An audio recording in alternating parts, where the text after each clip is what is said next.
उत्तर प्रदेश में त्रिस्तरीय पंचायत चुनाव की प्रतीक्षा कर रहे करोड़ों नागरिकों और भावी उम्मीदवारों के लिए एक अत्यंत महत्वपूर्ण खबर सामने आई है।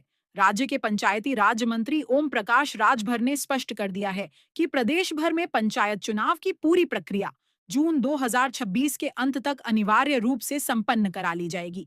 इस आधिकारिक घोषणा के बाद अब यह पूरी तरह साफ हो गया है कि चुनावी तैयारियों के लिए उम्मीदवारों के पास अब मात्र 6 महीने का ही समय शेष बचा है। मंत्री के इस बयान ने उन तमाम अटकलों पर विराम लगा दिया है जिनमें चुनाव की तारीखों को लेकर संशय बना हुआ था। वर्तमान स्थिति की बात करें तो चुनाव आयोग के निर्देशानुसार राज्य में मतदाता सूची के पुनरीक्षण एसआईआर का कार्य युद्ध स्तर पर चल रहा है। आगामी 6 फरवरी तक मतदाता सूची में नए नाम जोड़ने, अपात्रों के नाम हटाने और संशोधन करने की प्रक्रिया जारी रहेगी। जानकारों और मंत्री के संकेतों के आधार पर यह माना जा रहा है कि मतदान की वास्तविक प्रक्रिया अप्रैल और मई के महीनों के बीच संपन्न करा ली जाएगी ताकि जून के अंतिम सप्ताह तक सभी औपचारिकताओं को पूरा कर लिया जाए। इस समय सीमा के निर्धारण के साथ ही गांवों की गलियों में राजनीतिक सरगर्मियां तेज हो गई हैं। पिछले काफी समय से शांत बैठे स्थानीय नेता अब सक्रिय मोड में आ गए हैं और मतदाताओं को लुभाने के लिए कंबल वितरण से लेकर दावतों तक का दौर शुरू हो चुका है।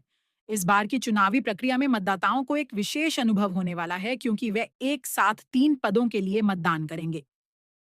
मतदान केंद्रों पर 3 अलग-अलग मतपेटियां रखी जाएंगी जिनमें ग्राम प्रधान, बीडीसी, क्षेत्र पंचायत सदस्य और जिला पंचायत सदस्य के लिए वोट डाले जाएंगे। इन पदों के परिणाम घोषित होने के तुरंत बाद ब्लॉक प्रमुख और जिला पंचायत अध्यक्ष के चुनाव की अप्रत्यक्ष प्रक्रिया शुरू होगी।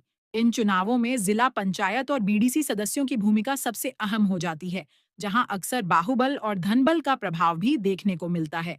तारीखों की स्पष्टता के बावजूद अभी भी सबसे बड़ा सवाल सीटों के आरक्षण को लेकर बना हुआ है। प्रत्याशी और आम जनता इस बात का बेसब्री से इंतजार कर रहे हैं कि आरक्षण की सूची कब जारी होगी और इसे किस आधार पर तय किया जाएगा।